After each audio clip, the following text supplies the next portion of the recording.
On this episode of the podcast, we go back to the week of September 3rd, 1999. We are going to talk about the album 69 Love Songs by the band The Magnetic Fields and the movie Eyes Wide Shut from director Stanley Kubrick. Like the past. The movie never changes. It can't change, but every time you see it, it seems different because you were different. You see different things.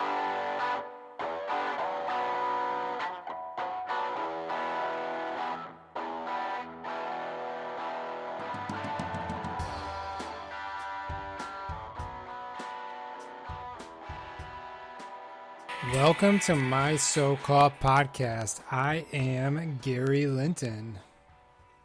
And I am Eric Spiegel. This is my so-called podcast where we go back to a week in the 90s and we talk about a movie and an album that were released the same week.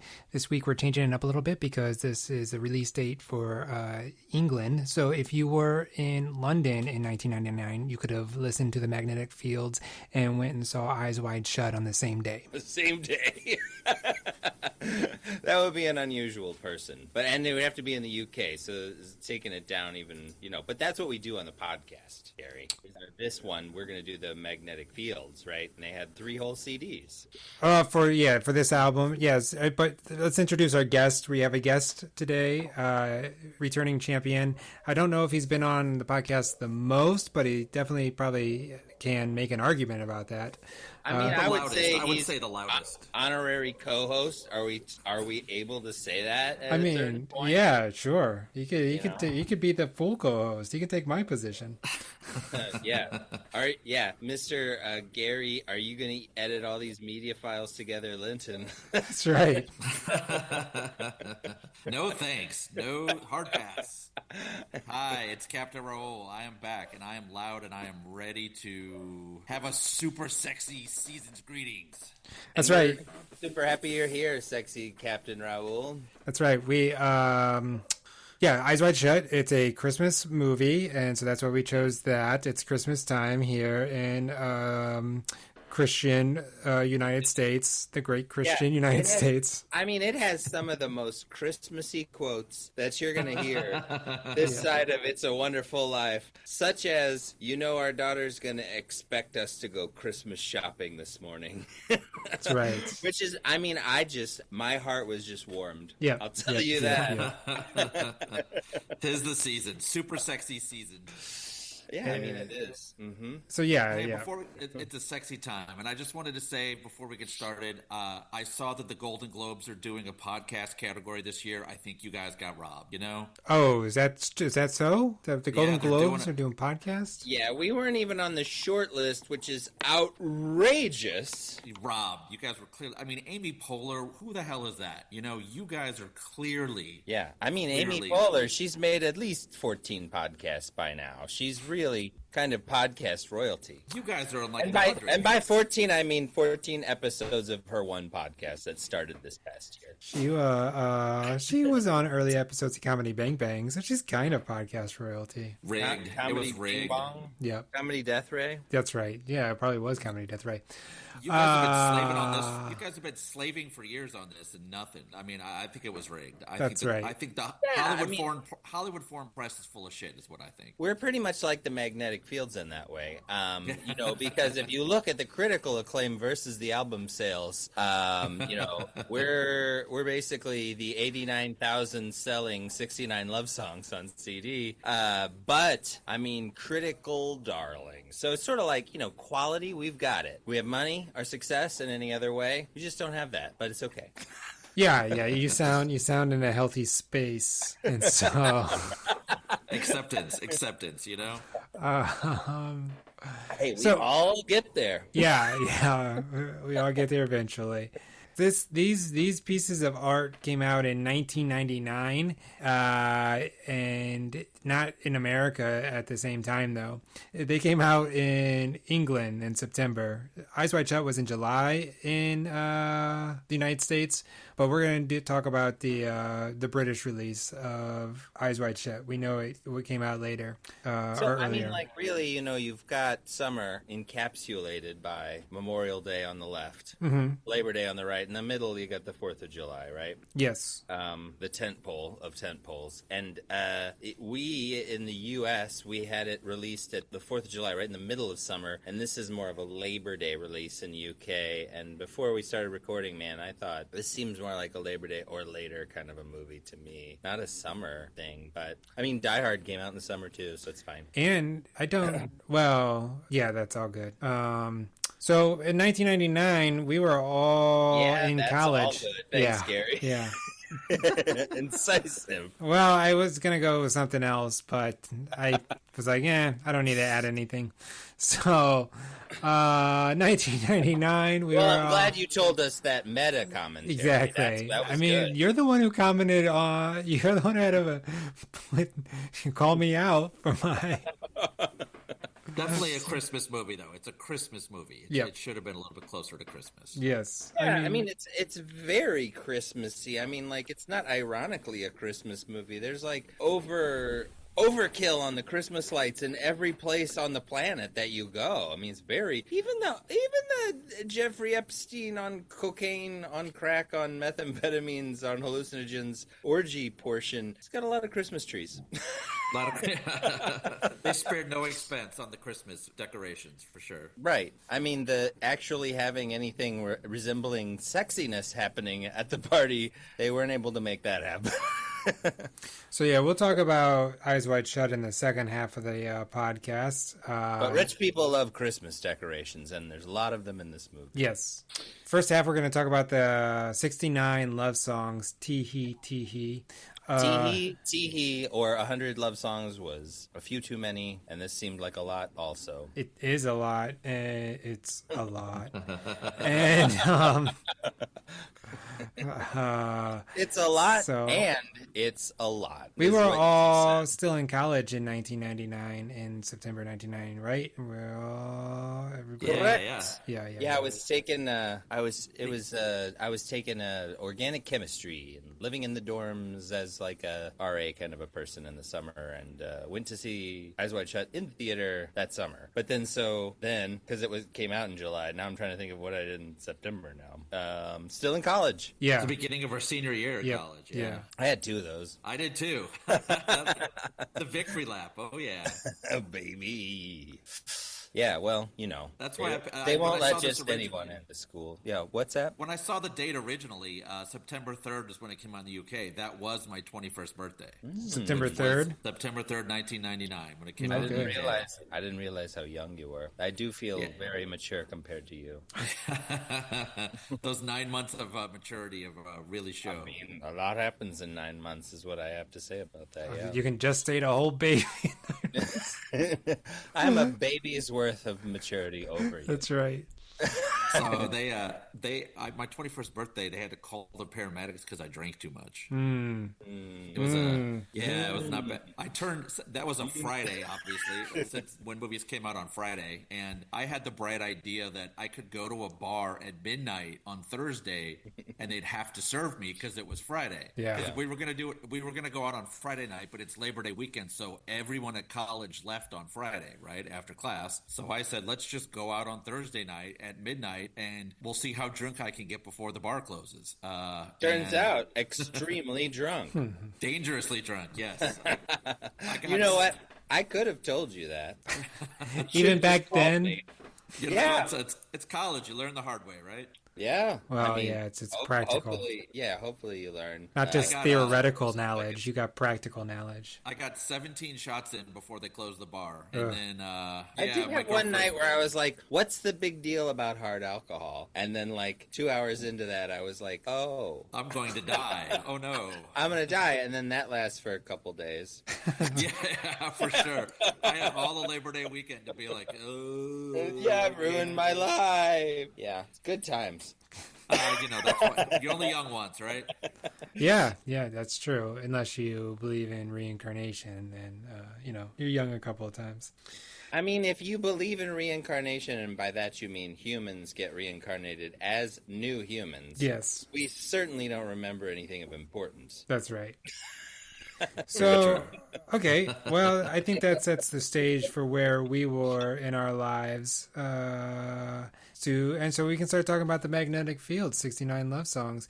We usually do that by giving you the albums that were on the charts when this came out. No, the singles that were on the radio, right? It's been so long. Eric. Yeah. Oh, yeah. That's something I was supposed to be doing, Gary, that I didn't. So, can you explain to the audience, like, what you mean by radio? So, yeah, it used to be, everybody still knows what cars are, I would think, and you used to have a radio in your car, and it wasn't that you were listening to Spotify or... I think they still have radios in cars. Yeah, I think parents might. Well, I think young people still have... They may not use them, but they have them. Okay, so you're saying back then everyone used them. No, because we had CDs and we would listen to those in the car or tapes. But Okay. yeah, So pretty much the same as now. yeah, exactly. Okay, all right. So no technology advances in the past 30 years or so, huh? I don't think Okay, so. gotcha. All right, well, anyway, what was on the radio if you turned it on in your car, which is something you could do but didn't do very often according to Gary, was hear these songs. According to Gary, my favorite Courtney Thorne Smith sitcom. Yes. No, it's my favorite Jim Belushi sitcom. Yeah, well, so I was being. Oh, clever. Courtney Thorne Smith. Oh, I get it. I forgot that she was on that because I've never seen it. Yep. Number 10. I thought she maybe had an According to Courtney show. No. Number 10. Someday by Sugar Ray. Okay. Ooh. You remember how that one went? Yeah. You want me to sing it? Yeah, sing it. I don't actually. Someday. Yeah. When my life has That's passed me by. Yeah. Number 9. If you had my love and I gave you all my trust, would you comfort me? Remember that one? I do. Nick, do you remember it? Nah, I got nothing. No? Jennifer Lopez. It was their first song. Oh, yeah. My love don't cost a thing. Yeah. Number 8, Smooth by Santana featuring Rob Thomas. Old Robbie Thomas. Smooth. It was inescapable that summer. Inescapable. You know what it was just like? It was just like the ocean under the moon, you guys. Is that a lyric from the song? It's the same as the emotion that I get from you. Hmm. You got the kind of loving that could be so smooth, Gary. Yep. Give me your heart. Make it real. Or else forget about it, Gary. Okay. Number 7, Where My Girls At? This is a good summer of music. Yeah, it was. Where My Girls At? 702. Number 6, one of your favorites, Destiny's Child's Bills. Love it. Bills. Really a big favorite of my so-called podcast. That's right. Gary. I pay my telephone bill, pay my electric bill. He literally did not believe me when I told him I wasn't familiar with this. I did not. Yeah, exactly. Because what number? Number 3 in 1999? It was number 6, but Number 6. it had been number 4 the week before. But I mean, you thought it was outrageous that I would suggest that I didn't know this song. I still think it was outrageous. Anyway, Bills. That was the number. What did I say? 6. Yeah, 6. You know what I think so outrageous? A couple years after that, Destiny's Child opened up their tour in Farmington, Missouri. Oh yeah. What year? Was it? 2002 or 3. And What's the venue out there? Was it a country fair or something? It was just some like they were part of a ensemble thing, but the idea of like Beyonce in Farmington is about the funniest thing I could think of. You're saying a couple years after? Yeah, like 2002.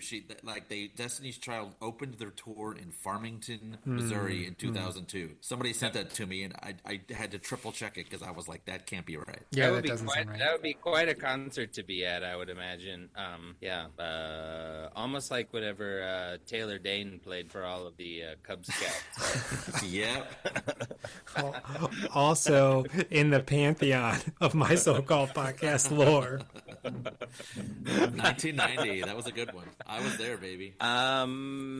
every time I resize my window for this top 10 list, it like jumps a month. It's freaking me out, you guys. Number 5, All Star by Smash Mouth, which was a popular song that summer, but oh boy, has it become inescapable for the past 3 decades. Yep. Number 4, Unpretty by TLC, which is a pretty catchy song off on of the TLC tip. the No Scrubs album. Ooh. Number 3, Summer Girls by LFO, perhaps the song with the stupidest lyrics that's ever been in the top 10 of all time. Pretty dumb. But Pretty so dumb. much so that I find it very charming. Number 2, Genie in a Bottle, Christina Aguilera. She's I think these are the same songs. Is this the same week of Beau Travail and what was the other album? I think so. Old ex-Tina, man. Old ex-Tina. You still didn't remember one of these. If you have my love. Oh, no, you did know them all, Gary. Yep. Number 1, Bailamos, Enrique Iglesias. It must probably be when Beau Travail came out as well. I was thinking, yeah. we were... So we were, it's the exact same weekend. I'm getting there, Gary.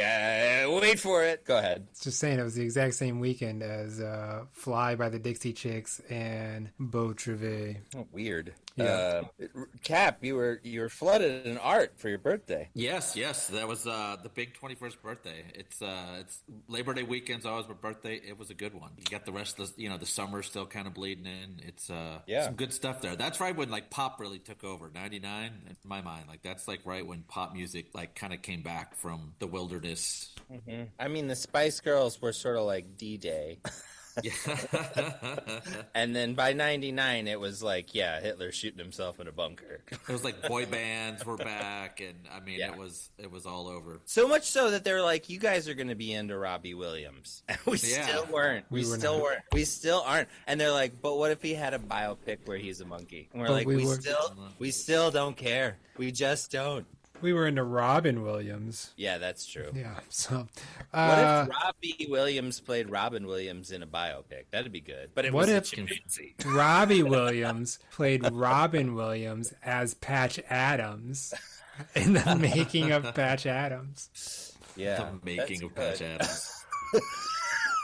It's like the making of Springsteen's Nebraska, the movie. That's right. Exactly.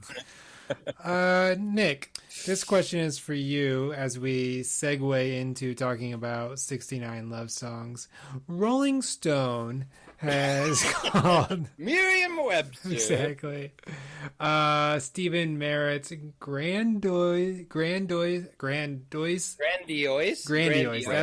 what I'm trying to get. Grandiose. Yep.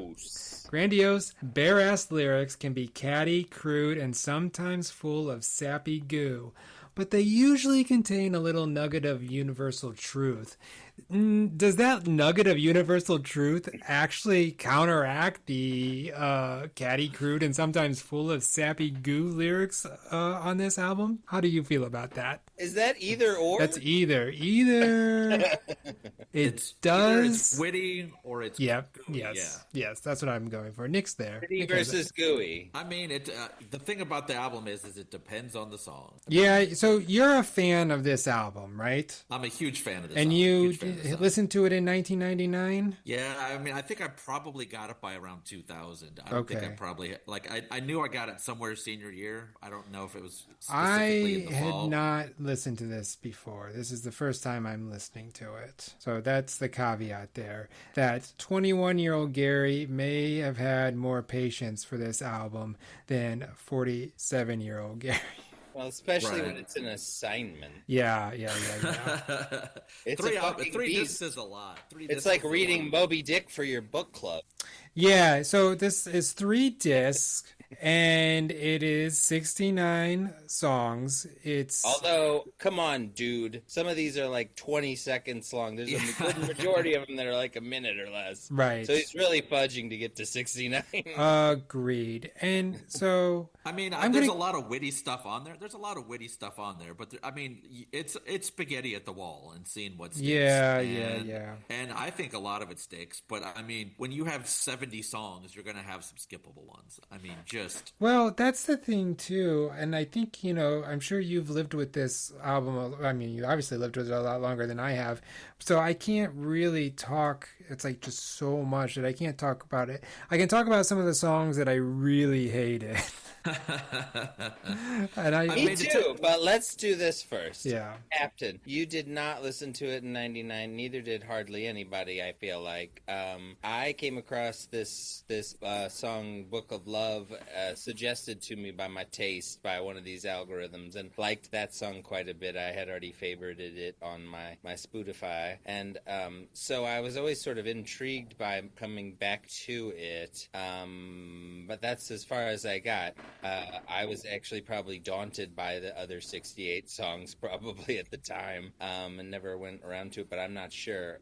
But this did feel like homework. But for you, you discovered it when, and then how long did you let it grow on you? Like, what's been your experience with it? I mean, to go back to the time, I mean, it was around 2000 when I probably first listened to it. At the time, it was still like everybody just listened to CDs. It was really even before we like burned mixed CDs, you know? So it was unless you knew a guy. Yeah, I was stealing people's stuff and burning CDs back there in Blair you Shannon. were a guy that people knew. Yeah, like it was unusual. It was cool to have a CD player in your car. I made a yeah. But at the time, you mostly just listened to full albums, right?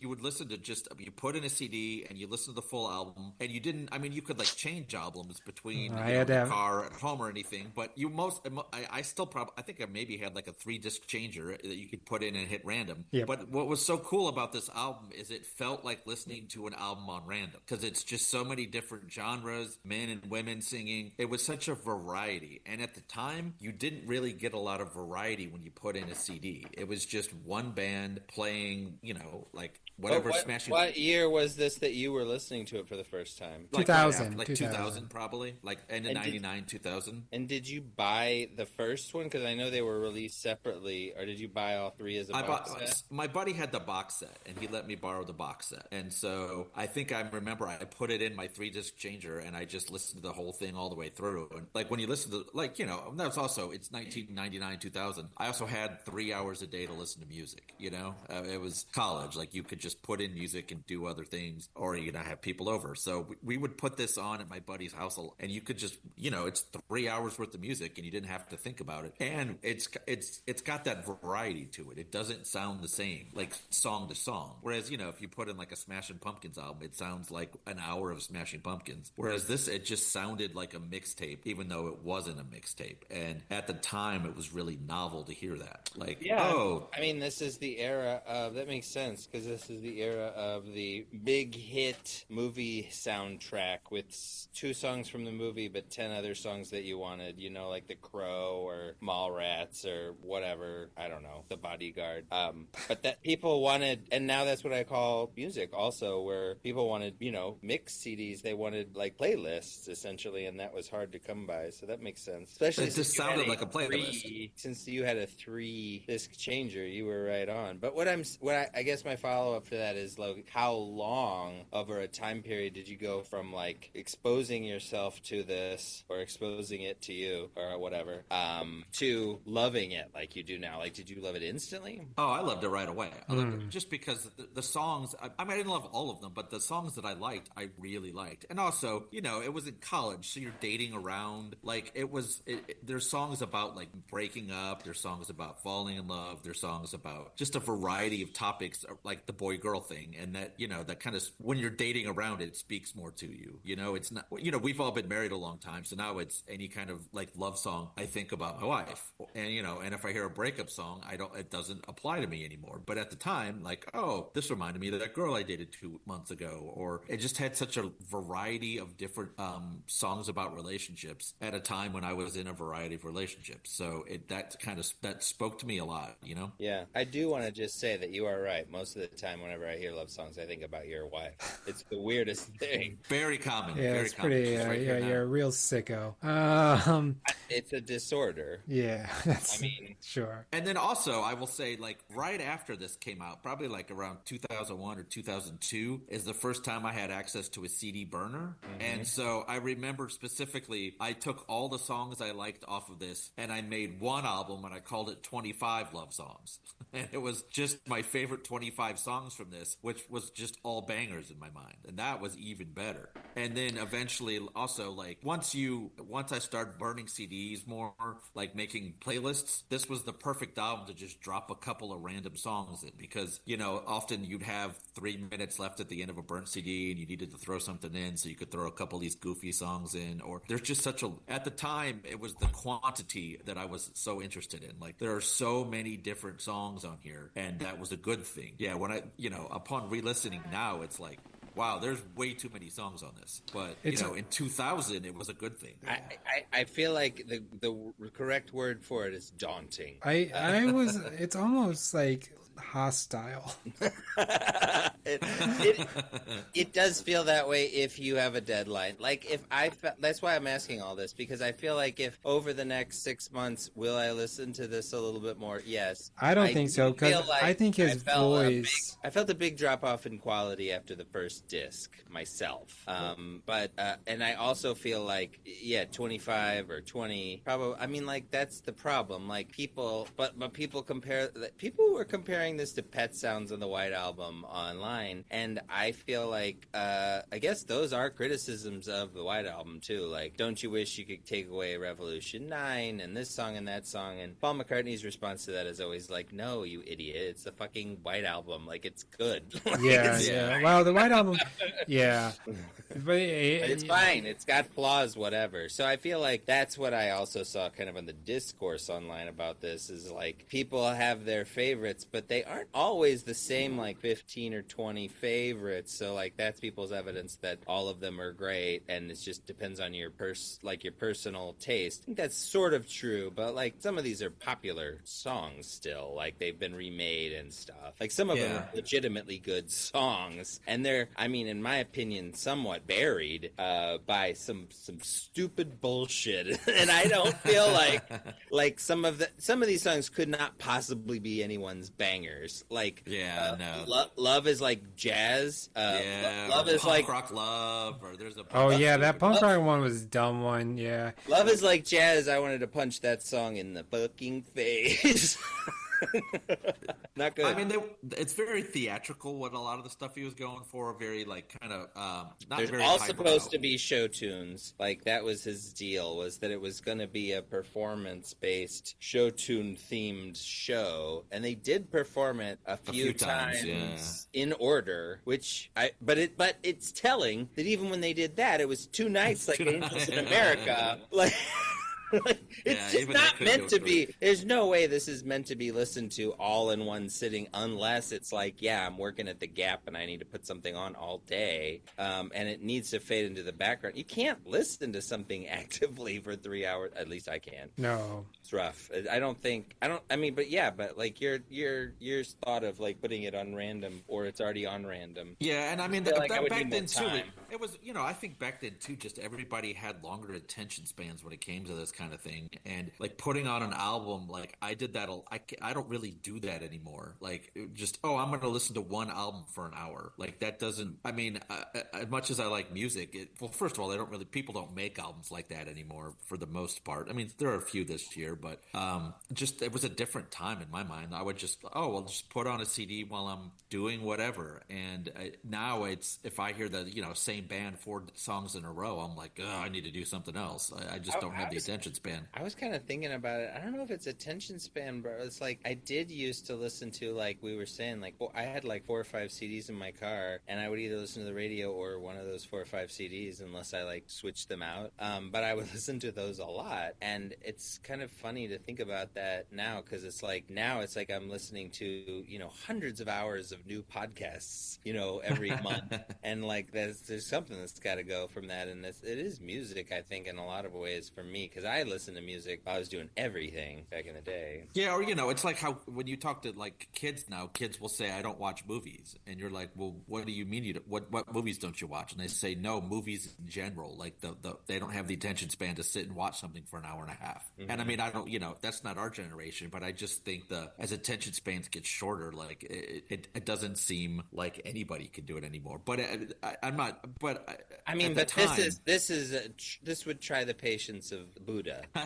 Yeah, there's a lot of 50-second songs that are just banjo and somebody singing some silly words. Like yeah, the banjo was also that you bring that up. That was almost just kind of like, what are you? It seems like not necessary, but maybe it was. I don't know. I mean, I don't mind banjo music. That's the thing, I listen to plenty of Kermit the Frog's Rainbow Connection, and so the classic big banjo. Tiny Tim fan, yeah, exactly. Well, he's the ukulele. Tiny Tim was a ukulele. Oh, that's right, ukulele. Yeah, right. But Bella Feck, I can listen to some banjo, but. Steve Martin. Yeah, the banjo in I only that one scene from Deliverance. But there's a lot of banjo. The banjo in this was kind of like, what? Why? Gary, very simplistic. I think it's really important for the faithful listener will know, and if you're a first time listener just because you like Stanley Kubrick, hang in there. I don't think anybody is going to come to our podcast because you can have your opinion and I can have my thoughts as well. Anyway. Hang in there. But I just think that now I lost my train of thought. God damn it. I was talking about the banjo and how I felt the banjo was just too much. A careful listener will know that Gary can barely tolerate it when an album stretches beyond like 40 minutes. So like this is really not for him. This is 6 times longer than he wants an album to be generally. And so it's not just me though. For me to hear any criticism of this album without hearing just like by the third hour, if there was a banjo, he might hate banjos forever. Yeah, but I think by the third album, I was like, do I like music anymore? Well, I also think his voice, Stephen Merritt has this voice, and especially early on, he has this baritone that's kind of like, do you really sound like that, or are you just putting this on? Yeah. And, well, he actually did. Was this 35 minutes into the album that you were thinking this? Yeah, no, it was the third song. Okay. But I mean, this is their 6th album, and he didn't sing until their 4th album, I believe. Like he was never that great with his voice. He never really thought he had that good of a voice, so he didn't sing on their first few albums. And even for this one, he realized, like, if I want to do this many songs, there's no way it can be just my voice. So he recruited several other singers because he realized, like, if they're listening to this, people are gonna hate hearing me for 3 hours. So he tried to like sprinkle himself in with a bunch of other people who, I mean, obviously are better. The woman on the album is a lot better singer. Yeah, when she was on a song, I was like, well, I definitely prefer this song more. Like, I think, All My Little Words or A Chicken With Its Head Cut Off, I think is, A Chicken With Its Head Cut Off is one song where I was like, so that's track 4, and I was like, oh my God. I mean, Tom Waits does sort of an affectation of a... Right, and I'm not a big Tom Waits fan either. Growly voice, too. I feel like there's... I don't, listen to Tom Waits. There's something, I mean, for me, like when you talk about an album, and I feel like that is actually what's missing for me, is some sort of artistic statement beyond just like so much like hypomania that's creating all these songs. And like for example, like a few of the songs are sort of like you say, there's a lot of styles, but some of them are somewhat unique or original style to this band, I would assume, and the sort of electronic, sort of mournful, kind of dirge, like sometimes like that. I kind of respond to, and I feel like if they would have like 9 songs that they picked over over a theme, I would probably respond to that. Like, that's what I mean by an album. This is just like, I mean, it seems like a box set to me. Like, if you just got, like, I got a Message in a Box by the Police, because I just knew I would probably end up buying all the Police albums eventually. And it's just 4 CDs, but they all have like 22 songs on them. And it's like, it's great, but it's so much Police, you know? Mm. Yeah, absolutely. And, you know, I mean, I think it was very influential at the time. Like this became such a big staple of like the early 2000s. A lot of bands covered it. I remember specifically Bright Eyes doing Papa Was Rodeo. Oh, I hated that one too. And the Bright Eyes did it is like, oh, Bright Eyes. I like Bright Eyes a lot. I will not stand up for any slander. You were going to sit down for some Bright Eyes slander.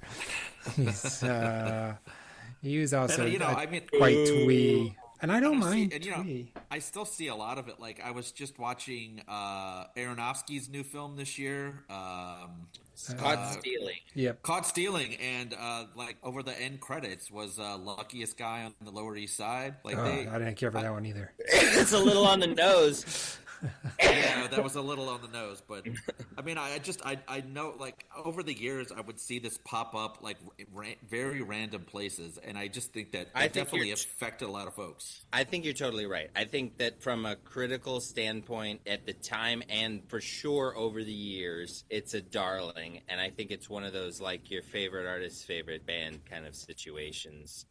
That this is like very influential. That is the vibe I'm getting online. I did not get that feeling or sensation by listening to this 3 hours of music for the first time, but I am willing to dive in on something more curated, I think, because I do like the vibe sometimes. I do think that the vibe itself is so ironic that it's hard for me to sit through that much irony. Like, I don't think many of these are sincere. I don't think that he's going for sincerity ever. Not much, no. Well, right, and he says that it's not about love, it's about love songs, and so he kind of even protects himself there. He's like, yeah, I'm not trying to write about love, I'm just trying to write about love songs. And so I mean, at the time, like, it was I would pass this to people like, you gotta listen to this, man, it's crazy, and then people would be like, wow, that was really wild at the time. And then eventually, like I said, once I got a CD burner, I made 25 love songs, and I would burn people a copy of that, and they would go, oh, this is great. So I mean, there's definitely, like, the more kind of sincere songs in there, and the more kind of straightforward songs in there are actually pretty good, but there's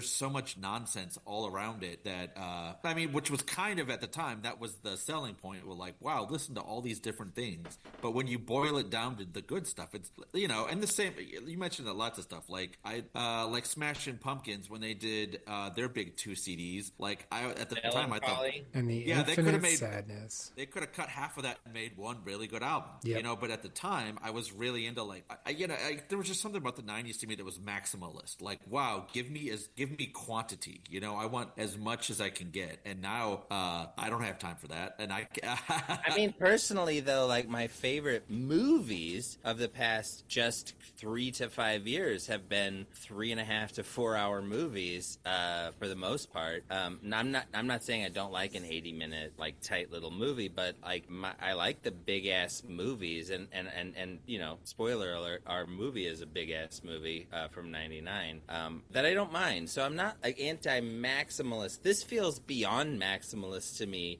It's like it's just like whole catalog. You know what I mean? Like, I dumped my entire. But you know, I mean, it was a project from the start. It was targeted, right? And he wrote all these songs while going to a bar for 8 hours a day, like a job. So he's drinking at a bar 8 hours a day, writing all of these, and it was like a project he gave to himself beforehand, which I do find amusing, and it was inspired by show tunes. Very show tunes. It'd be fun to have like a sizable budget and have him make some music videos for some of this.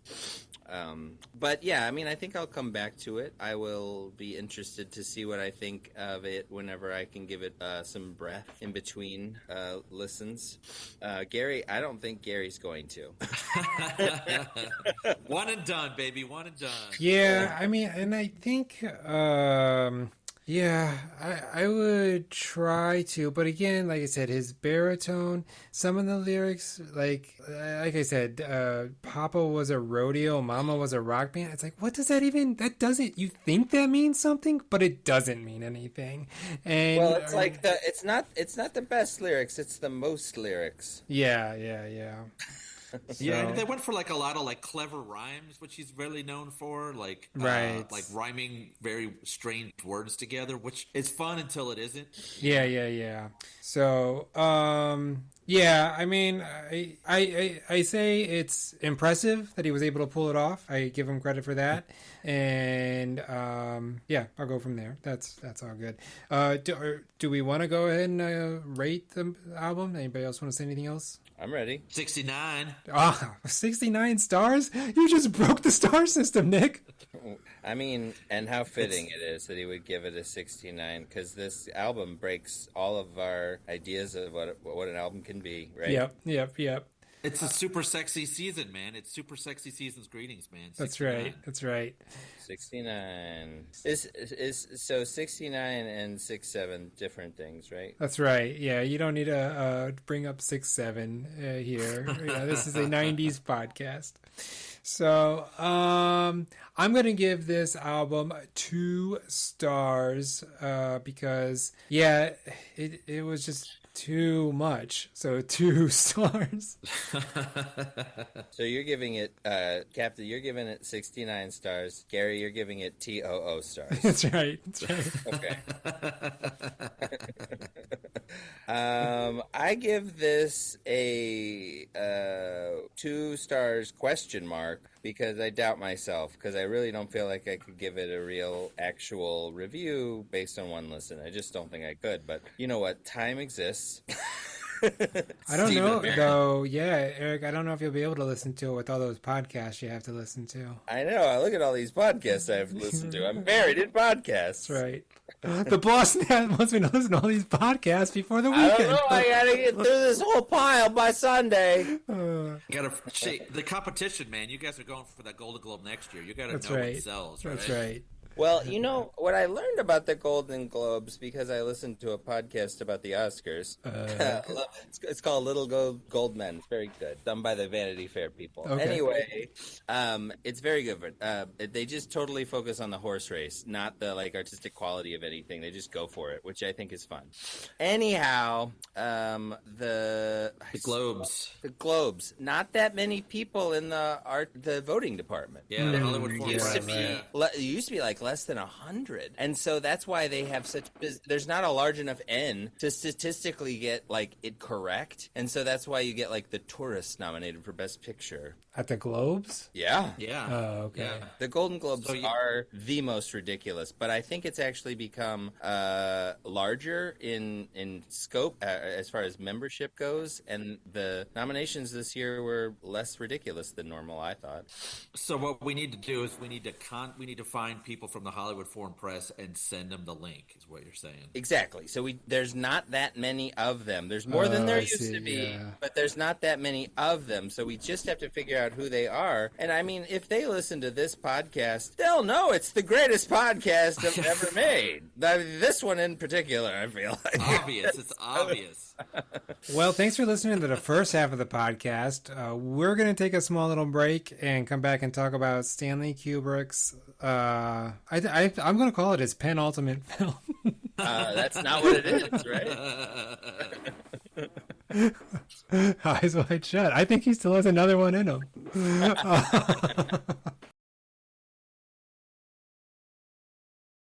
Both had to convince the captain of their side, I mean, people want to talk to us high seas folks, and they want to fantasize about us. They want to convince us they're right. I mean, the Navy's where it's at. I've been saying it forever. The why? Yeah, you and the village people. Yep.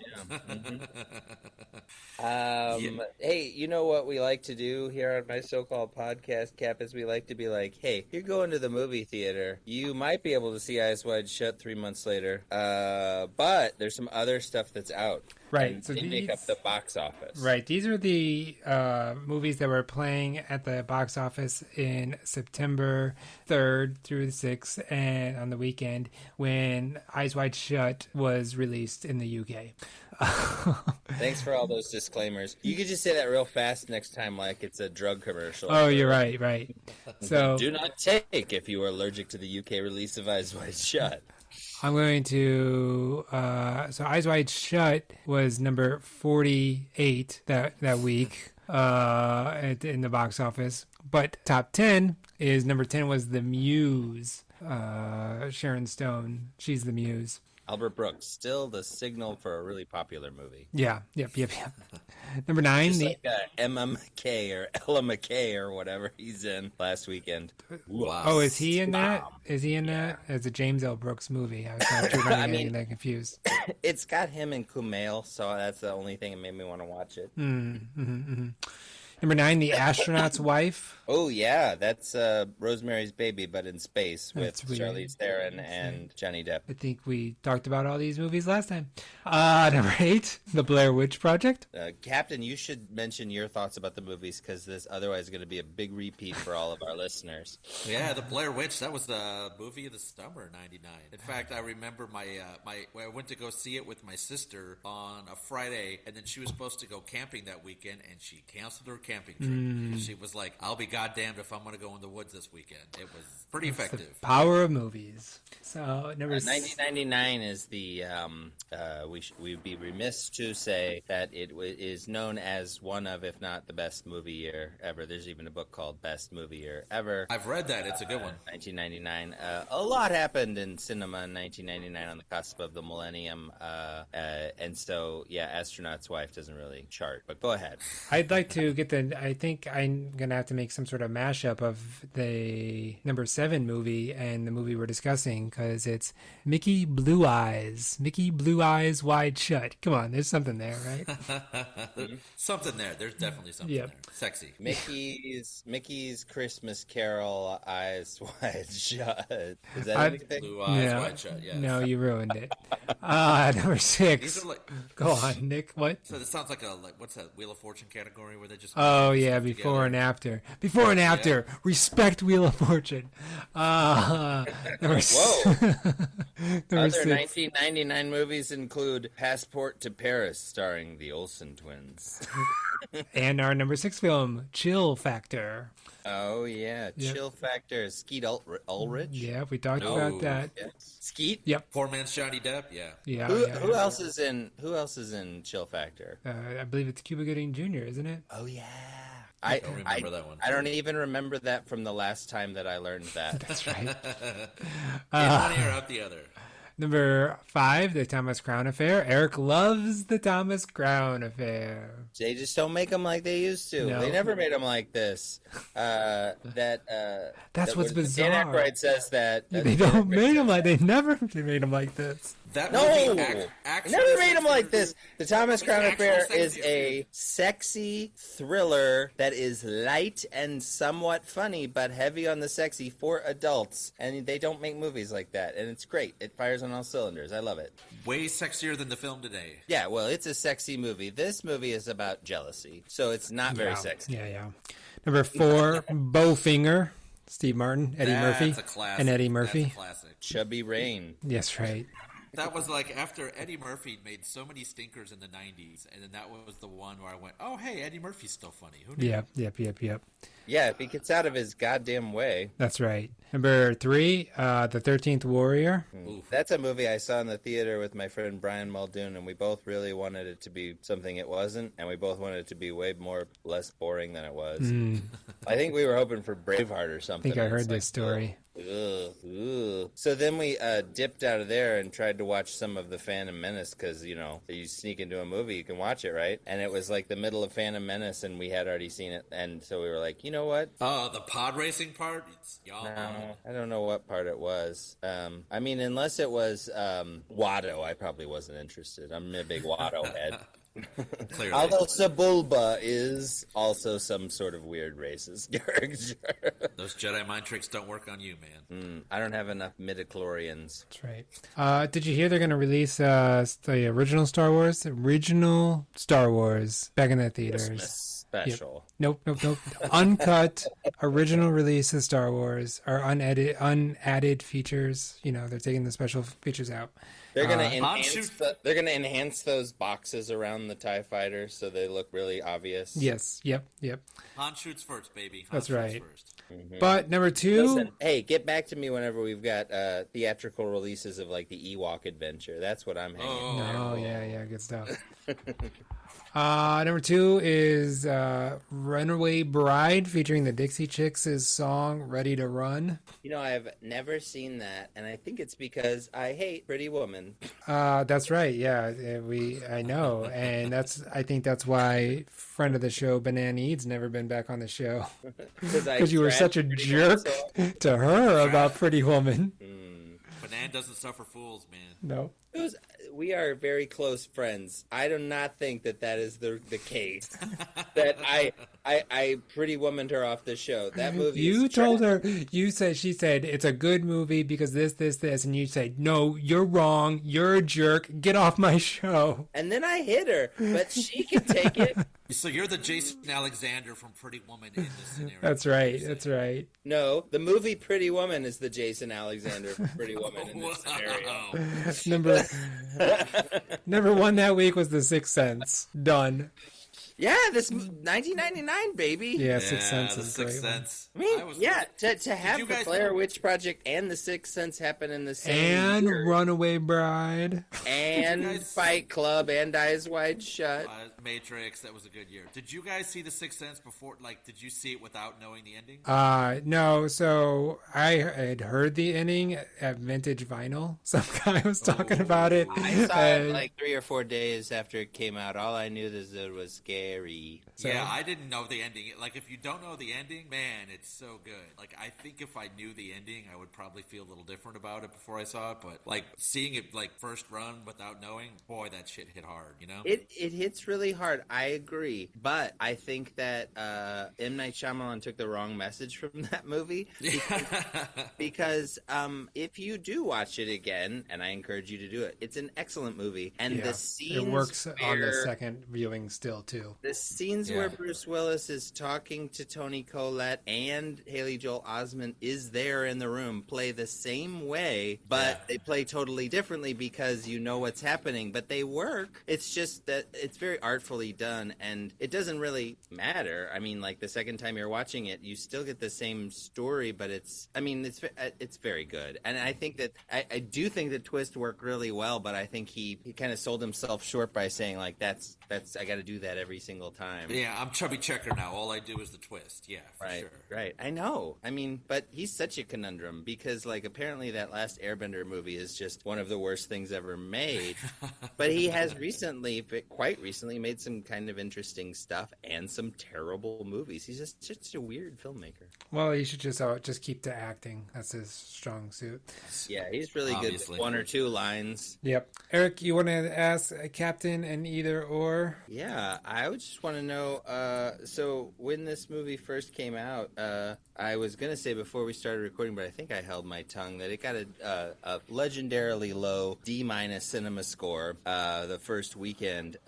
There are some, it's a fun exercise to, cinema score is sort of like the, just at a random smattering, sort of like the Nielsen's. And there's only a few movies that have been Fs, like straightforward Fs. And if you look at a list of movies that got an F for a cinema score, they've got a theme to them, and they're very challenging movies. Some of them extremely opaque. I think I was actually pretty surprised to find out that this movie got a D- cinema score, to be honest, because I saw it the first weekend, and I thought there was just so much to enjoy. Like, there's so much going on. The party freaked my shit out, and I thought it was very eerie and enjoyable. I didn't know exactly what I was experiencing, but I liked it a lot. And it was Kubrick, and it was very Kubrick-y. But anyway, everybody hated it and didn't make very much money. It was number 48 a couple months later. But I think, much like The Shining, it's become well regarded as one of his best movies, if not, like a very perfect last movie of his career. I think some people are still maybe holdouts, but that's the general consensus. Either you're in the kind of first camp camp, either here, not here and now, or back then.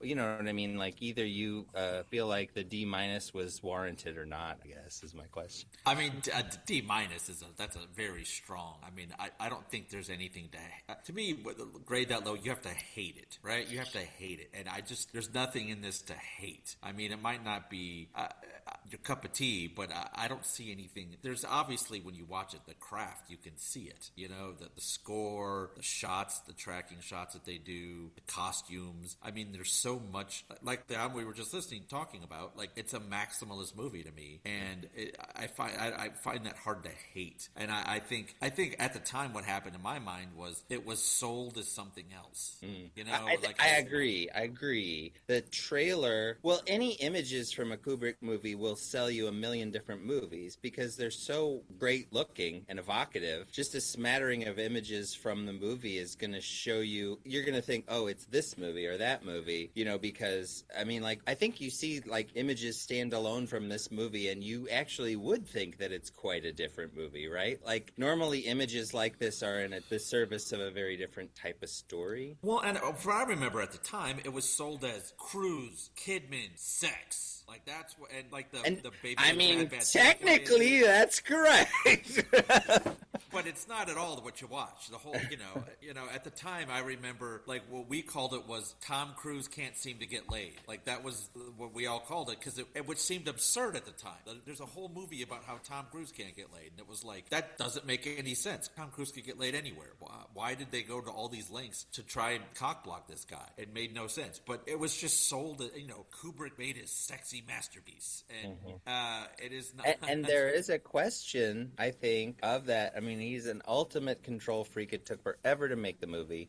You know, these are UK sound stages, as you alluded to. They are not New York City. And you know, because he wanted control over everything. Plus, he didn't want to come back here. And you know, the vibe is Tom Cruise is a loser who is getting sort of he's getting sort of like he's chasing after something dangerous, but then there's always something much like more dangerous in a different way each time, right? Yeah, so he just keeps failing too. You need to set up to. So Tom Cruise plays a very successful doctor married to a beautiful woman, Nicole Kidman, and His name's Dr. Bill. Yeah, so you should think he is not a loser, but that's what the movie does. And he's very Tom Cruisey in it, you know. Yeah, I mean he's Tom Cruise. He's handsome. He's charming. He's fit. Yeah. But don't you think that is the D-? I feel like that's probably where the D- comes from. It's like we are seeing the normal Tom Cruise. He's very attractive. He's well dressed. He's doing his charismatic bullshit. But like his wife is not buying his charismatic bullshit. And then it turns out neither is anybody else in this movie, and that's weird, for sure. Right? We're used to seeing him cling to the side of a mountain and then do like a pirouette off and shoot 10 guys and land on his knee in the superhero pose, right? Not so. It's not that nobody else isn't buying it though, because I mean, that's the funny thing is though he gets women throwing themselves at him. Like he goes visits the dead patient, and that daughter just is like, "I love you." He's like, "We haven't said 3 words to each other." So that scene is really funny. Yes, it's hilarious. And the rest of the movie is not as hilarious. But I was reading about this the other day, and he had at one point conceptualized this story as a comedy, and he wanted to be like Bill Murray or somebody like that. Steve Martin. And then he was going to put Steve Martin in it. Yeah. But you could imagine it would really emphasize the Steve Martin can't get laid all night long kind of a deal, so like you're saying. The story, there's one story. It also is like Kubrick's been wanting to make like a sex movie since Dr. Strangelove. Yeah, Dr. Strangelove, and he actually worked with Terry Southern, who co-wrote, did some punch-up on Dr. Strangelove on it, and like Terry Southern actually wrote a book called Blue Movie, which kind of came out of his and Kubrick's talking about that, and it's about filming a porno, like a Hollywood director actually making an actual porno, and in Terry Southern's movie, he actually is like, we got to cast these brother and sister, but you're gonna have sex. They're gonna have sex on screen. He's like, yes, that's the point. I want that to happen. It's like, oh, you're kind of sick. And so, yeah, that's in Terry Southern's book, Blue Movie. And yeah. So it kind of did come out of a comedy, just to back that up, Eric. Yeah, I think it was Deep Throat. Whenever Deep Throat was in the theaters, people were going to see it, like movie stars were going to see it. It was like a movie people were going to see. And at that point, Kubrick was like, what if it had a budget? Yeah. What if it had a story? What if it had this stuff? And he was really excited about it. I think his wife was less excited about the idea at the time. And then it took a long time. I do not think that story is well connected to this movie. I mean, these are two famous people, and they are portraying a husband and wife. And it is sort of shocking to see them nude together, I suppose. But it, like you mentioned a lot of times, Cap, like, this is not a blue movie. This is not a sex movie. This is not a sexy movie. It's not a movie where you see them have sex ever. It's not what, I guess, if you had that in mind going to see it, you'd be super disappointed. But I think it was definitely sold that way, though. It was definitely, I mean, even when they announced it, they were like, they're working together. I mean, they announced that those two were starring in the movie. I think I read 1995, and it came out in 99. So there was like years of speculation of like, oh, what are they going to get up to? You know, and obviously everybody had something in their mind of what it was going to be. Absolutely. And then, afterwards too, then, it was told like it caused a lot of friction in their marriage, and, obviously they eventually split. So like there was that also just 2 years later, yeah. There was that intrigue too, like, well, what happened? There was a lot of intrigue about it, and none of that's on the screen. It's a much different story. In the same way, like, I think personally that this movie can break up the marriage of my so-called podcast. I think you two are going to be splits after this. And I think this is your last episode. I mean, if we can withstand the Magnetic Fields album, we can get through anything. That's right. Yeah, our love is a lot deeper than that. I just think the sexual tension is gone now. Well, so yeah, we've moved on into like a companionship marriage, but that's. But those can be very, very rewarding. Consent is both ways. Yeah. Yeah, it's rewarding. Absolutely. There was acceptance and commitment. Yep. There was so much built into this movie going into it, and then afterwards, and it's just such a different. Like I think if you came in not knowing what this was about, I think you would probably enjoy it more. Like in the '90s, like I don't exactly know what I was expecting, but it was not this. Yeah. And well, that's because there is nothing like this. Like if I was, we're 26 years later, I still can't say Eyes Wide Shut is like this other movie, fill in the blank. It's very much still an experimental, very strange. It isn't really fit in a genre per se. I do think that there's this new way of thinking about it. Like, so the party happens, the dead girl upstairs, or the girl upstairs that he revives, right? Bill, if you haven't seen the movie, right? They go to a Christmas party. It's somebody way richer than him. I think he's the doctor for that rich person. Yes. And he is a doctor, which is not a low status thing, and they do have an apartment on Central Park and whatever, but their apartment is fairly small compared to this freaking place that Sidney Pollack's character lives at, right? He lives in this like a museum essentially. Yeah, it's pretty big.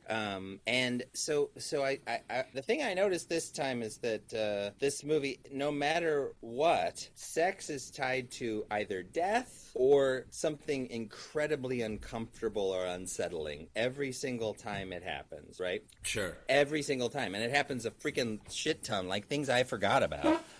Even the woman hitting on Tom Cruise at the deathbed, she's hitting on him and there's a dead body in there, right? It's totally inappropriate. Yeah. And there's nobody would be turned on in this circumstance. She's a complete psychopath. I forgot about her. There's tons of characters, right, that are all surrounding this sort of theme. But it's I think for me, like, there's also a lot of in my mind too, a lot of like sex at inappropriate times is what they're going for. Like from the very beginning, Tom and Nicole go to this big party, and then he gets called upstairs, and Sidney Pollack is having 1,000 people over at his house. house, but he's upstairs banging a prostitute who's Right. like on a bunch of drugs. And like from the get-go, you're like, well, that doesn't seem right. Like that doesn't seem like you would be invite 1,000 people to your house, and then while they're there, you would go upstairs and bang out a prostitute. But that's like how the movie starts, and it just kind of from there, it's a series of like inappropriate or like not the right time to do sex. But there's something about that it's the Christmas party he's invited to. They don't know anybody there, but they're there because they're rich and powerful, essentially, right? And so then it's like the rich and powerful, there's this idea that they can get whatever they want, and that would be like the most beautiful woman or the most crazy sexual experience or whatever, right? And in that case, the woman that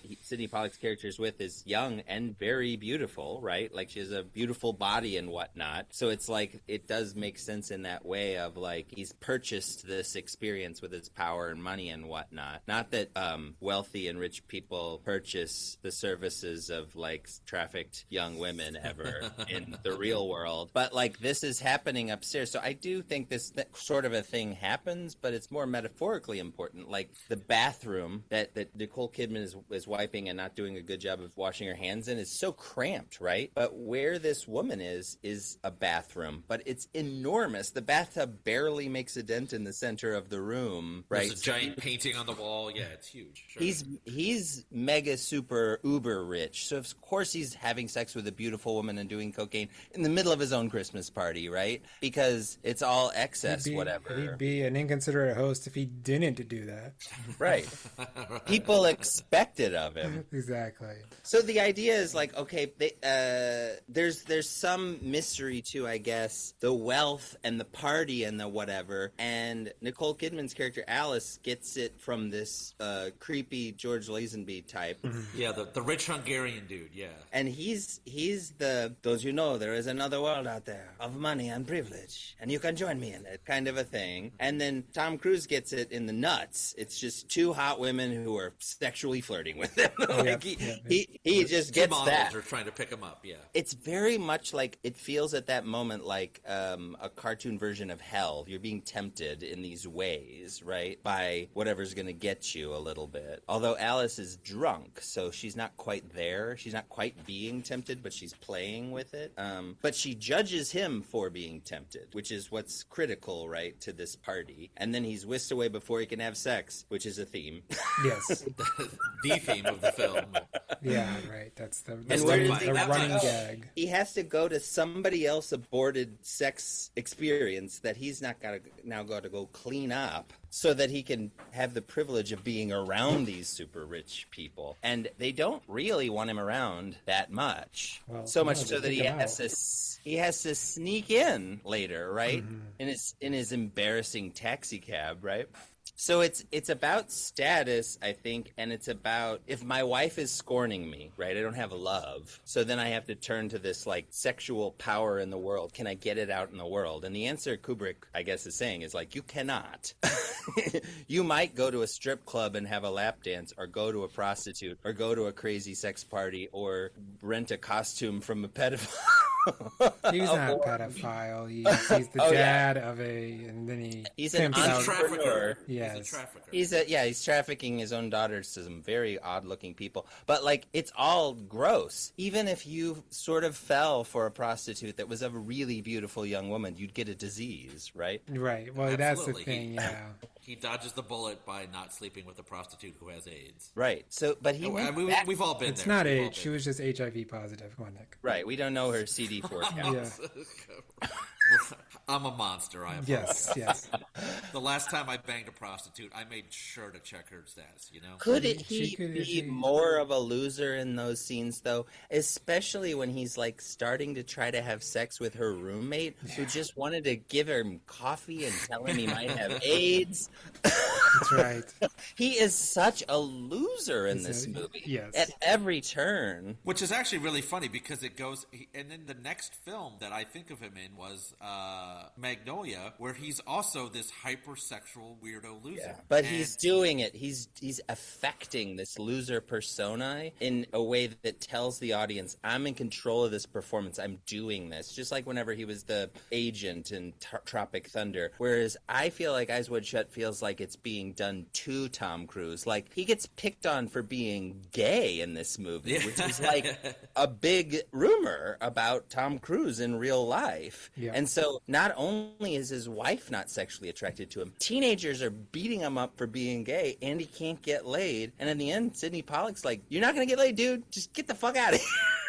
That was the one thing on the rewatch I did think was that scene where the teenagers are messing with him on the street. They called him gay and they called him short, and I was like, that had to be the last time those happened in a movie with Tom Cruise in it. Like, I can't believe only Kubrick could basically call Tom Cruise gay and short in a film. Like, after that, it's probably in his contract now. Only Kubrick could have made this movie with these people at that point in time, because you're right, because there's no way it would have happened again. Nope. Tom Cruise has only done 2 movies that have anything to do with sexuality, this and Risky Business, as far as I can tell, because he stays away from sex. It's like he'll get the girl at the end and they'll embrace while something explodes. But, like, can you think of a movie about romantic, sexual, anything that worked at all? Nope. He was also in, like, All the Right Moves. No, Vision Quest? No. All the Right Moves. All the Right You're Moves. right. Yeah. And I think Tom's little cruise is in that movie, I Yeah. think. If you pause it right, somebody says that in a movie.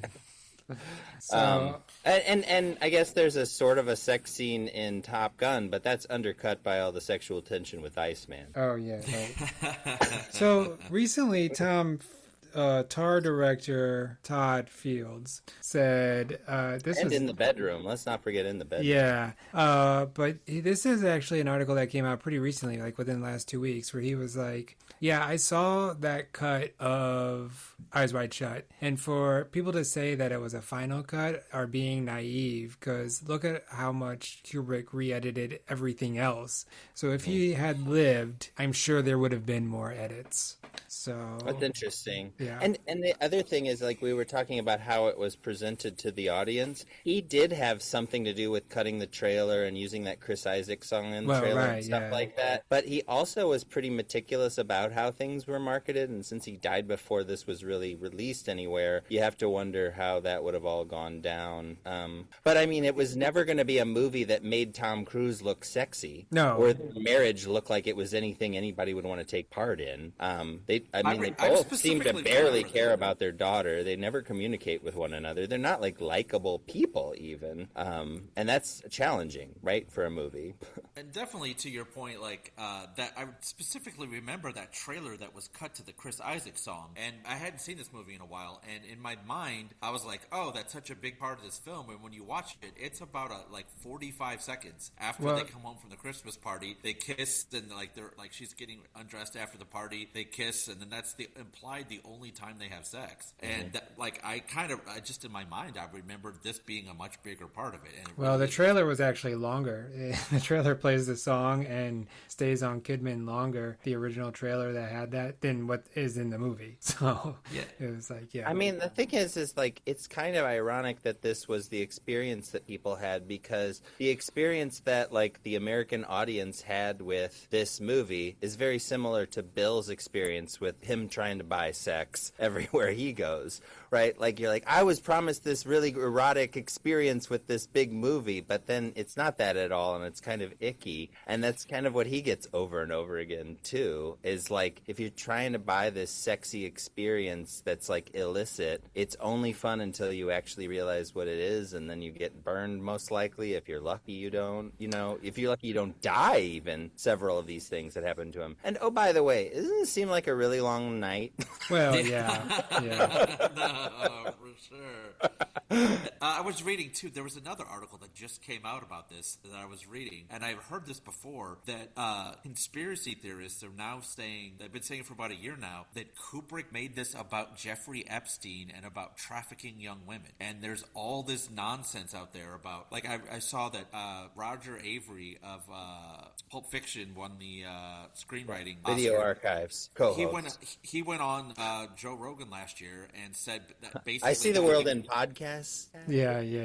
So that's what I'm saying. He went on the Joe Rogan Experience and said that this was definitely about child trafficking, and that Kubrick wanted to make a movie about that, and that there was a different ending, and that Warner Brothers censored him, and that Roger Avery said that he saw the shooting script and it's different. And there's a lot of stuff out there about like this was supposed to uncover a pedophile ring, and that was Stanley Kubrick's original plan, and that Warner Brothers like covered it up. I mean, it's very QAnon, like Pizzagate kind of y. But he is I would say probably the most mysterious director of the modern era, right? So, I mean, is anybody more mysterious than Kubrick was at I mean, at they this have point? there's a whole documentary about how people think different things about The Shining, Room 237. Well, for that's sure. because it's incredible, though. I mean, like I rewatched that recently just just to watch it from start to finish, and I mean, it's just incredible. It's just such a wonderful movie. It also did not hit well when it first came out. People were like, "Oh my gosh, it's so over the top." Also, a movie about a really bad marriage. He's got a type. He's got a type. But also, I mean, I think that him dying right before it came out lends credence to like, oh, what really happened, not the fact that he. I mean, this movie insinuates that rich people are trafficking women and killing them for their pleasure at all times. So I mean, that is what it's about, and it does show that just your regular old dressmaker costume rental person is willing to sex traffic his own daughter if, you know, the price is right. So I would say that is what it's about to a certain extent, but it's also like a lot of yuck about it, right? It's like a lot of... They also point to, I was reading, they point to the very last scene when they're in the toy store, and what they say basically was that, like, there's a couple who's watching their little daughter buy toys, and that at the end she goes away with the couple. They were trying to say, like, basically Tom and Nicole were like, okay, we'll go ahead and traffic our kid now, and like I didn't see that at all. But they claimed that that's what Warner Brothers wanted changed at the end, and he had this like bunch different ending where they like let their little daughter become trafficked, and that seems a little far-fetched to me. I mean, I think the movie's better than that. Like, it isn't like code. I guess that's not what I get out of The Shining either. But yeah, Room 237 is essentially that. I just watched. This is a totally aside, but I just watched Shop Around the Corner, the original one, last night, and they exchange mail right through a PO box 237. It's like a big plot point in the first part of the movie. And they show the 237 a lot and show like hands reaching into the thing, and it's very odd that it's such a big thing. But anyway, I mean, I don't know. I mean, I feel like the final scene is so good to me because he's broken down in a way, and he's like exposing his soft underbelly to her in a way that we have never seen him do before, and they're finally actually communicating. Can I take a second to talk about how great Nicole Kidman is in this movie? Like, she lingers over the whole movie for just having just a few scenes and a few, like, you know, I mean, they're long scenes, but like, Sure. She's just so good. Like, I mean, like what she's going through and the stories she's telling and her cruelty and her vulnerability. I mean, I don't know. It's a real powerhouse of a performance. The scene at the beginning when they get stoned and they have the fight, that scene is like the best scene in the movie to me, and it's just We call that those the two together. inciting incident. The inciting incident, and she's so good at it, and she's so like she goes from like happy to like angry at him, and just watching that transition is like, to me, that's obviously it's the crux of the movie, but it's just so well done. I think that that scene really was the only thing really at all, because everything in the movie is so bizarre. It doesn't feel like it's from '99 or any time in particular. But his sexual politics in that scene are a little '99. Like, I think the amount of evolution of the male psyche and even the zeitgeist of what men think and such is evolved to a different place than Bill is in this scene. But also, I feel like not that far. Like, I don't feel like that him thinking that like men are always going to stray and women are, the ones that are not interested in that. And I think the fact that she responds by attacking him essentially, like with the fact that he's so wrong about this, that he's like, his masculinity is so wounded by this that he doesn't know what to do. And I do think that that's all. I mean, like from the standpoint of like the relationship and what's going on here and who's saying what and why are they saying each thing they say and all of that. That's all just really well done. I think that's probably, that always strikes me as the stuff that they shot 100 million times, you know? Yes, for sure.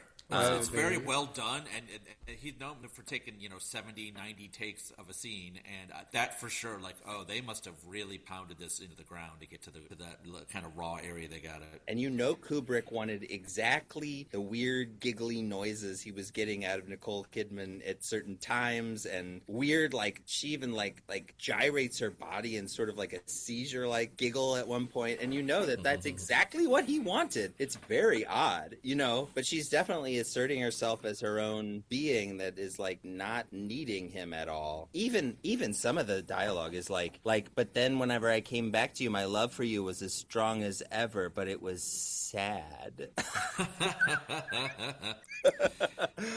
And we talked about how, like, I've seen the uncut version of the big orgy scene, and then I just rewatched it on Apple this week with the edited version where they've got the digital slow motion, a lot of lotion on your hands. I know. But very unsexy scene. But when they put all those digital extras in, it's even stranger. It's a very strange, like, that's kind of the centerpiece of the film, and it's just so. I'd seen it like years ago, the uncut version, and that was, I mean, it wasn't sexy by any means, but it felt more like, oh, this is something you watch. The censored version is just a bizarre thing to watch, because you're seeing just like the corner of people's heads, or like and the other thing I noticed, which especially now that they put in all those digital extras, is there's a lot of prostitutes just standing around and watching, which is not what prostitutes have to do. The numbers at the orgy really don't measure out for me, because when Bill gets there, and he goes into a room originally, and it's like there's the red-robed priest guy with the gold mask in the middle, and he's doing that big long chanting session, and there's the black-robed people around him. We learn that those are the whatever prostitutes, trafficked people, slaves, whatever they are.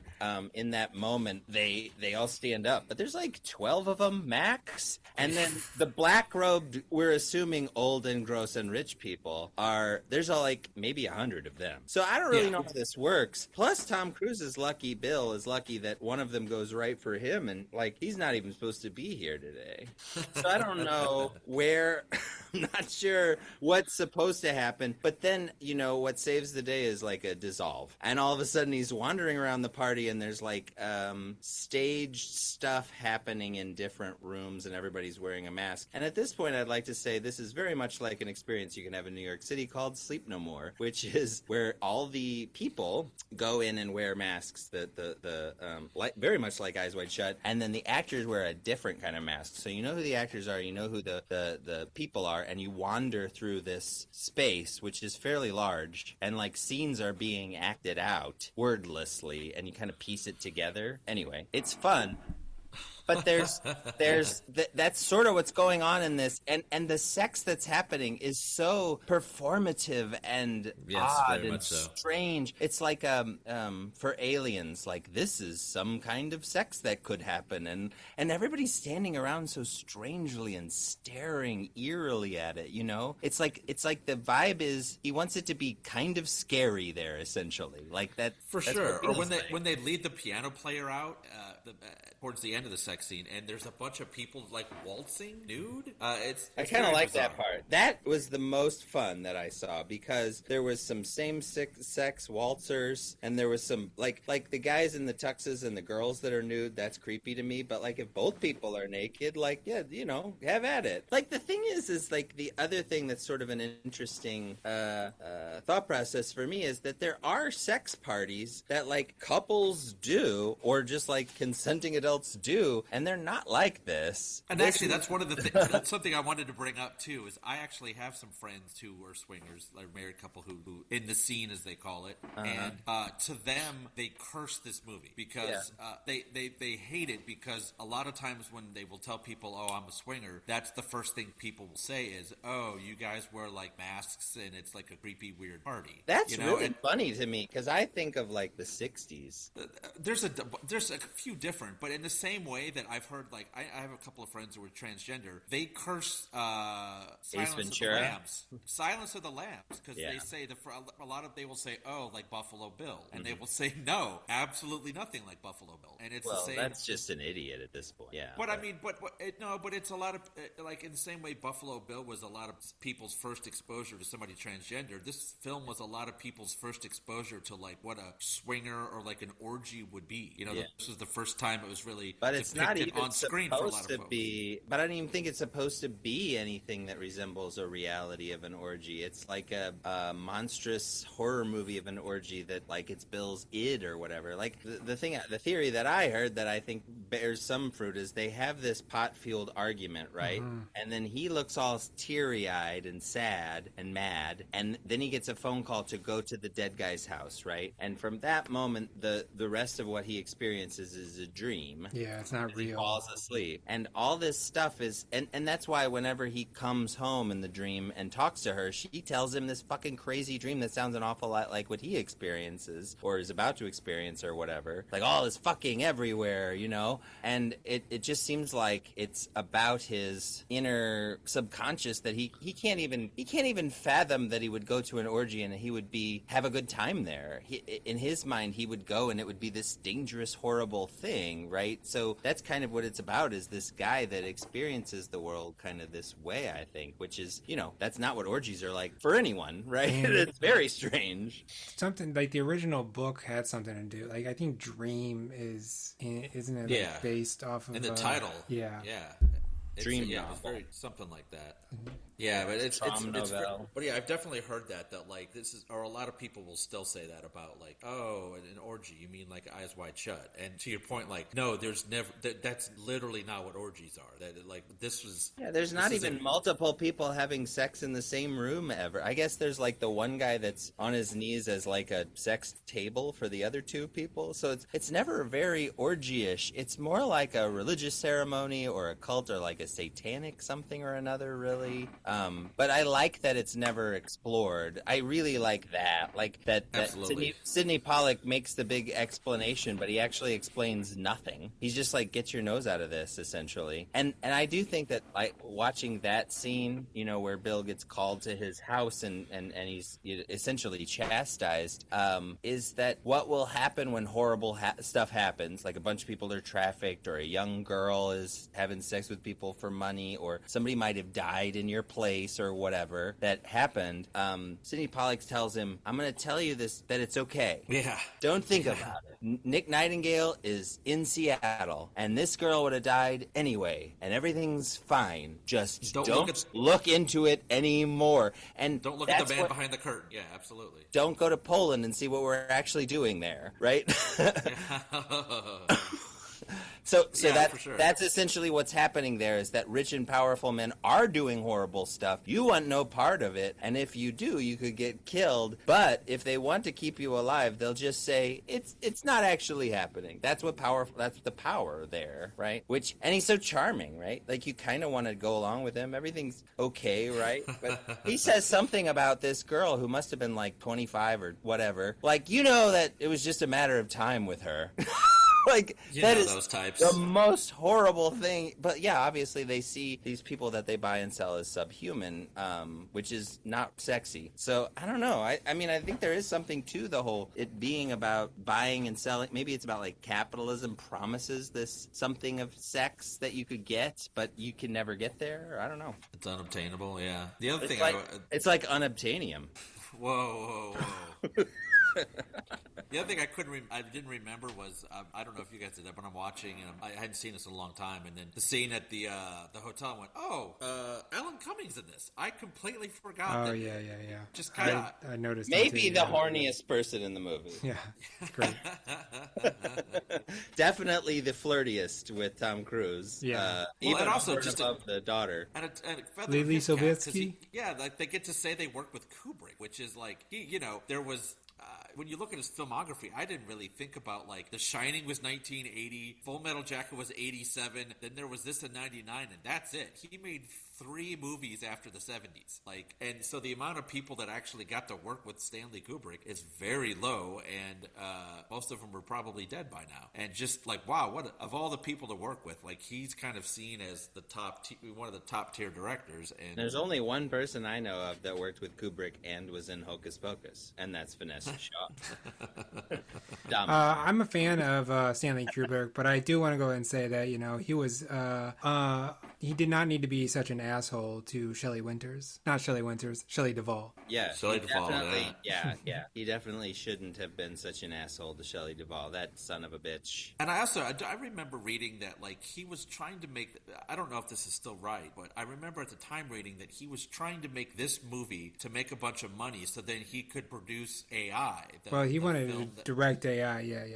That was the next movie for sure. But this was. Although I can't imagine even him thinking this would make a lot of money. Yeah. But I mean, more commercial, as I think he it was saying. Did make it was the biggest opening of his career. Yeah. And I mean, he was told you have to have like stars in it, and he did. I mean, he obviously got 2 of the biggest stars at the time, but also like in my bigger mind, than Matthew Modine and Vincent D'Onofrio. And L. E. Emery. L. Remery, yeah. Star of the show there, man. But also, like, his really one of wish his huge movies is 2001, which is essentially starless. Get Keir. Well, yes, and Keir Dullea I do enjoy in Black Christmas from the late 70s, but at the same time, I do think Kubrick thinks of actors as being props or just any other part of the movie making process, like plug and play, right? So I just also wish that like he would have been able. I really would have liked to seen his version of AI. Because that movie, the first part of it is very Kubrick, and then the ending of that film, Spielberg's got to be Spielberg. It's Spielberg. It just feels like Spielberg, and you just think like that idea that. What part of the ending feels like Spielberg? It's pretty depressing, right? The end. No, it's very. I mean, the robots win, right? That's what's good about the movie.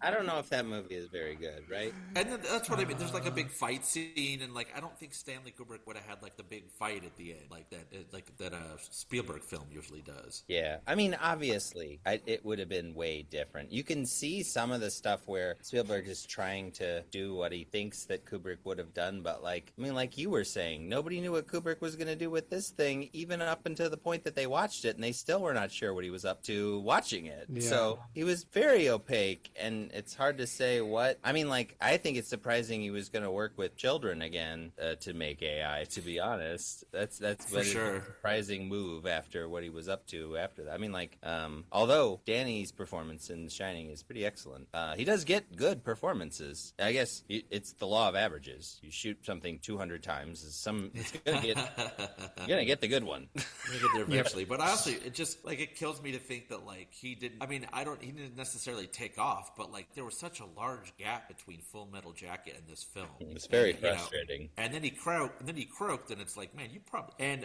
by that time, especially by like the late '80s, early '90s, anyone would have worked with him. Like he could have had his choice of folks. He probably could have made like not exactly anything he wanted, but I mean, by that time, his like legend was kind of pretty big. And just to see him like one movie after 1987 is. I mean, I think that Quentin Tarantino has this right now. Is this crippling fear of my legacy is so awesome right now that I whatever I do has to be amazing or else it won't be accepted. And I would imagine, I don't know Stanley Kubrick from anywhere, but like I would imagine like if you've made 2001 and Spartacus Clockwork Orange and Barry Lyndon, which is like a lot of people's favorite these days, right? And Full Metal Jacket and you're I think probably like it would be difficult to to have the activation energy to be sure that you're going to like add to your legacy at that point towards the end of your career. Plus,